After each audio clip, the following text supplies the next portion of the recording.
कालीकोटको नरहरिनाथको वडा नम्बर 5 मा मना सार्की नाम गरेको एकजना जनप्रतिनिधिले धारा छोएको न्यूमा उनको हत्या भयो। माननीय खगेन्द्र सुनारज्यूले कालीकोट जिल्लाको नरहरिनाथ गाउँपालिका वडा नम्बर 5 मा मना सार्की नामको जनप्रतिनिधिले धारा छोएको न्यूमा निजको हत्या गरिएको भन्ने सुन्न पाइयो। यथार्थ कुरा के हो भने नरहरिनाथ गाउँपालिका वडा नम्बर 5 मेरै जन्मस्थानको बस्ती हो, वडा हो। त्यहाँ सहकारी र बोगटी थरका 95% क्षेत्रीय जातिको बाहुल्य हो भने बाँकी 5% अन्य क्षेत्रीय जातिकै मानिसको बस्ती छ भने दलित जातिको शून्य छ।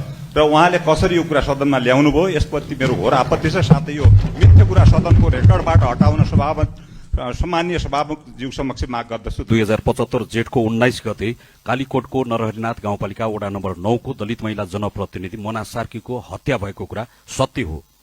यो वडा तलमाथि पर्न गएकोमा म क्षमा प्रार्थी छु। तर सो ठाउँबाट प्रतिनिधित्व गर्ने जनप्रतिनिधिज्यूले एकजना जनप्रतिनिधिको हत्या भएको विषयलाई हत्या नै नभएको जसरी समस्तको रेकर्डबाट हटाउन जसरी भन्नुभएको छ यसप्रति गम्भीर ध्यान आकर्षण भएको छ। हाम्रो एउटा दलित महिला वडा सदस्यको जुन ढंगबाट हत्या भएको छ यो कुरालाई यति सजिलै रूपमा चाहिँ लिनु हुँदैन। यो वडा तलमाथि परेकोमा क्षमा प्रार्थी छु।